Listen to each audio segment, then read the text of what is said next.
As much as it pains me to say this, before my daughter turned 17, I didn't feel any love for her. I didn't even like her, really. She certainly thought I did, but on the inside, I just couldn't feel anything but annoyance towards her. She was very manipulative and needed constant attention. I know that this is a common feeling in parents, but I feel so ashamed to actually say it out loud. Two particularly traumatic instances for me were one, where I was going through an extremely tough time and she wasn't there for me. She never gave me support or comfort that I needed, and there is no worse feeling than being betrayed by family. She was a teenager and old enough to know better. And two, there was a period when she was really pestering me to take her to a psychologist, and one time I caught her forcing herself to throw up. I didn't know what to do and felt completely helpless. She's 18 now and lots better. She almost never complains about anything and is always there when I need a shoulder to cry on. My two older children were visiting last night and we were discussing family memories, and while we were joking, I mentioned in passing to her, "You really fucked me up good." She asked what I meant and I told her about the two incidents I mentioned before. She got quiet and eventually said, I really needed your help back then and you just wouldn't. I told her that I needed her help too, but she came back with, "I'm your daughter." I told her, "Yes, and I'm your mother. What's your point?" She ended up going home with her older sister and she won't return any of my calls. Her older sister called and told me that I had really hurt her last night and that I needed to apologize. I personally don't feel like I owe my daughter anything. She abused me her whole life. Am I the asshole for not understanding? I've been sitting on this story time. I've been absolutely holding it back just because I was like, can the people handle it? Because I could barely handle it. I still talk about it in therapy. And my therapist labeled this whole situation as new trauma. I had a best friend. And me and her were like this. We're like this. I mean, like, so much so that people knew us as best friends. We didn't do anything without each other. I, at first, was really cool with this. Because it was so fun to, like, have somebody who wanted to hang out with you all the time. Duh. But then it got, like, a little codependent, not as fun, less enjoyable. I never even went on dates alone. I mean, my best friend, she was always there. If I was hanging out with my boyfriend, my best friend was there. If I got out of class, I need to text my best friend, be like, "What's up? What are you doing?" And this was like fun when you're younger because you're like, oh, we're younger. It's fine. Who doesn't love hanging out with their girls 24/7? If my friends don't like my best friend and my boyfriend doesn't like them, then they can fuck off. And every single guy I did date while I was friends with her didn't really like her, not to her face or anything, but they would just be like, why can we not like spend the night together? Why will she not let us like spend the night in the room to be like intimate? You know, what is this? Why can't we just like hang out by ourselves, be alone? It's fine. And at the time I like always brushed it off. I was like, it's no big deal. Totally normal. She's just my best friend. We do everything together. But then I graduate. And my best friend was so distraught about me graduating that they were like, I'll just drop out. I'll drop out of college and I'll move with you and I'll just get a job and we'll be perfect. I was so sad at the idea of me and my friend like not being best friends anymore that I was just like, oh my God, this is perfect. I was moving in with my best friend from high school and I was like, oh, another person to like split the rent 3 ways. This is a dream come true. It was the worst fucking time in my goddamn life. I don't know what happened after we left that college campus, but my best friend turned into a fucking psychopath.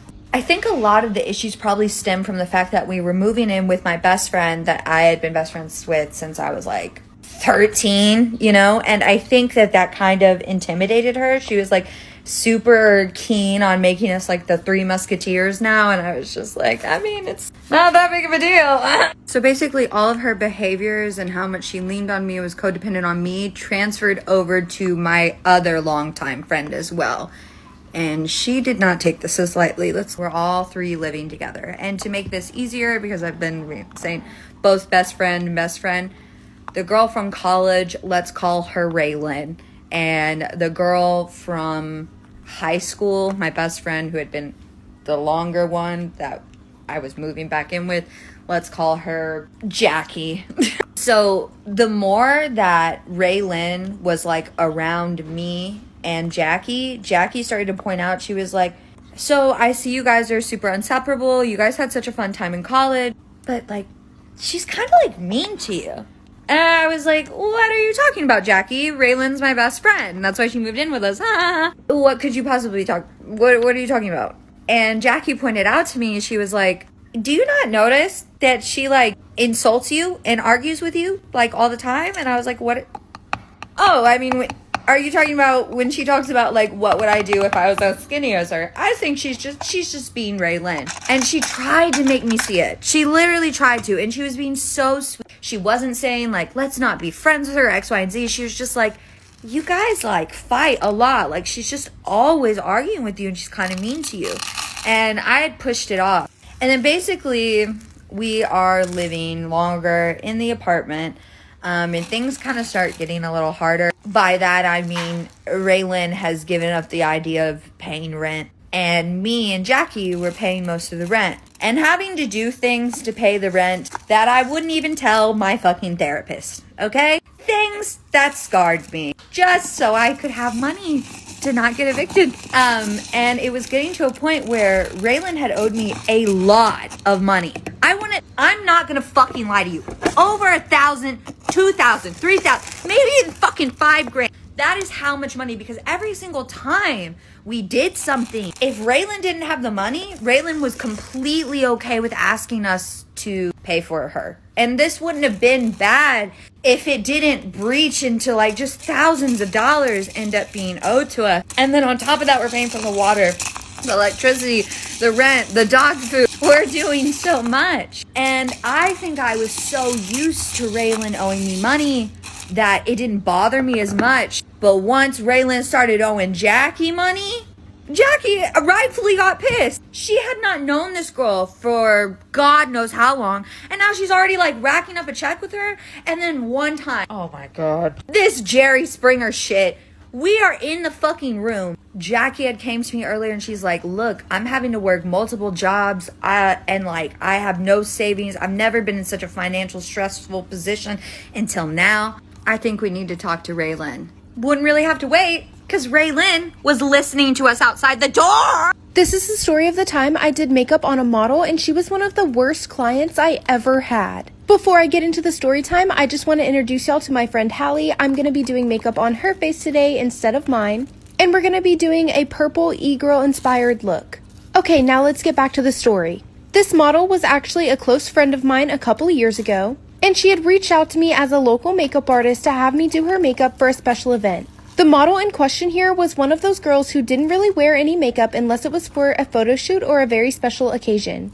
That being said, she was used to having her makeup done pretty often. She had modeled in multiple magazines and has since then appeared in multiple online and in-store ad campaigns for several big-name brands. When she arrived for her appointment, she had already explained to me that she wanted to look pretty, but kind of like she wasn't wearing makeup at all. Believe it or not, doing a no makeup look was actually a pretty frequent request among my clients. Also, I want you to keep in mind that I had never done this girl's makeup before, and I just kind of assumed that she would be totally used to the entire process since she had gotten her makeup done so many times for photo shoots. A couple minutes before her appointment time, she had texted me to let me know that she would be just a couple minutes late. On this particular day, I had clients back to back to back, so I wasn't really upset about her being late. I was kind of excited to actually get to sit down and have a short break. Well, she ended up being almost 30 minutes late to her appointment. As soon as she did arrive, she asked me if I had anything to drink or anything to snack on because she was so hungry and parched. I went into my kitchen and grabbed her a bottle of water and some fruit, and when I came back, she was completely glued to her phone. Usually, I would advise my clients to keep their chins and nose pointed up towards the ceiling just to make it easier for me to get to their face. But no matter how many times I asked her to please lift her face, she was just completely glued to her phone. Even while I was doing her eyeshadow, she had her eyes open, and while I was working on her face makeup, she was eating the grapes and drinking the water like I wasn't even touching her face. I never want to be rude to my clients, and I always want them to have the most comfortable and fun experience as possible. I also try to avoid pretty much any confrontation, so I really didn't know what to do in this situation because half of the time I couldn't get to the part of her face that I needed to get to finish her makeup, and even if I could, her face was constantly moving from the chewing, texting, and drinking. Not only did I find this particularly difficult to work with, I also found it really rude. Because of all of the distractions, it ended up taking me about half an hour longer to complete her makeup. Keep in mind she was also half an hour late, and it actually ended up pushing back all of my other appointments for the day. At the end of the day, she absolutely loved her makeup and she gave me a tip. But after that, I've refrained from offering my clients any snacks or drinks if I'm about to do their makeup, and I still thought it was kind of rude. What do you think? Okay, so story time at the time, I made all the boys in my grade cry, like all of them. Okay, so this was in 6th grade, and the way that the desks were set up in my classroom, it was like 2 seats facing like each other, so like 2 in front of each other. That was one table, right? Okay, so one day, I was sitting by myself, like next to me there was no one, right? But in front of me there was this kid, right? So then this other kid comes and he's like, hey, can I sit next to you? And I was like, no, can't you see my friend sitting right there? But obviously there was no one, right? I was being fucking sarcastic. So the kid looked freaked out and they're both looking at each other like, what the fuck? Because I had a dead straight face because like, I don't know, like I just did. And this was like towards the end of the school year. So we had this big field trip coming up to the science camp in the mountains, like in the middle of fucking nowhere. This was when I still lived in LA. So fast forward, we're already on the bus and they keep teasing me like about like my ghost friend, but I kept going with it. I was like, no, I'm so fucking serious. Like I see dead people. So once we get to the camp, all the boys go to a cabin and then the girls get split up into 2 cabins, right? So once we're at the camp, we start doing a bunch of camp activities with all the people, right? And I meet this girl and I get her to go along with it. Like I tell her that I'm fucking with them and she goes along with it. So then she starts telling them how she sees the person too, that I'm quote unquote seeing the ghost. So then those 2 boys start telling all the boys in the cabin how like this shit's real, like they're dead ass like seeing people, like this is freaky, like what the fuck. And I didn't realize how much they had told the other guys, like how much like they really like believed it, because to me it was still a joke. And it wasn't a big school, it was a charter school, so there was maybe only like 30 boys maybe. So this one night the camp leaders have us do this activity where we have to go in the middle of the woods, like pitch dark, and it's a group bonding activity, so we have to hold each other like by our shoulders and just walk in a straight line and basically go following the camp leader's voice. It was weird, but we did it. And the girl that was in on it, she was behind me holding my shoulders, right?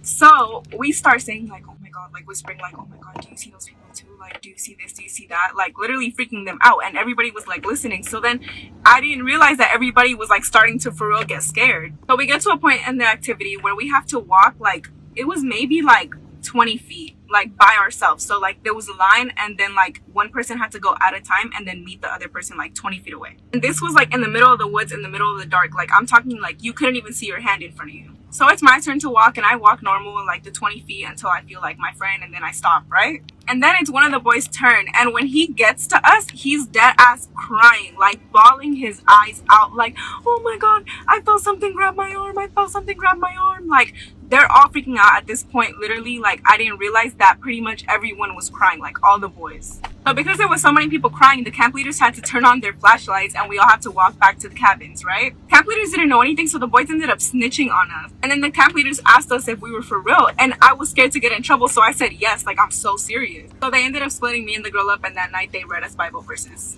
Yeah. I stole my best friend's boyfriend for fun and made everyone hate her. So it was my freshman year of high school, and me and this girl, let's call her Brooke. She was the sweetest and kindest girl ever. Everyone liked her. And that made me jealous. She had the perfect boyfriend, perfect friends, perfect body, hair, eyes, skin, family, everything. I was so over it.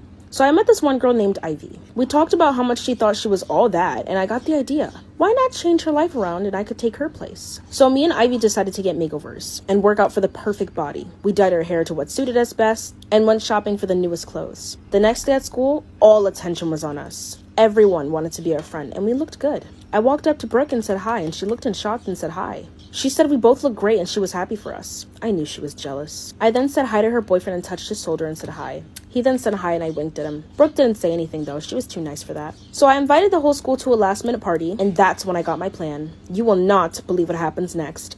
Come back for part 2. I invited them to a last minute party I was throwing and they agreed to go. So this is when I made the plan. I decided to invite 2 boys to give her hell that they could do whatever to her since she rejected them in the past, and they agreed. It was around 8 p.m. when the party started. I had a 2-floor house, so the stairs kind of overlapped the first floor halfway, if that makes sense. Anyways, we continued having fun and the boys texted me to place her directly under the stairwell, and I agreed. So I brought her there with Ivy and we talked, and I thanked her for how much of a good friend she was. And if it weren't for her, I wouldn't look this good. She said thank you and basically took all of the credit. I texted Ivy the plan and told her to leave when I left, and she agreed. I told her I'll be right back and I'll get all of us drinks, and she said okay. I saw her and Ivy talking, and the Ivy said she'll be right back and to wait here, and she said okay. So she was just dancing by herself, and I turned around to get some punch, and then I heard screaming. Next thing you know, I turned around, she was covered in blood and some other stuff. I was shocked and confused. I texted the boys what it was, and it was pig blood and eggs. She then ran out crying. A couple of moments later, she sent me a text, and you will not believe what she said. Come back for part 3. So she ended up sending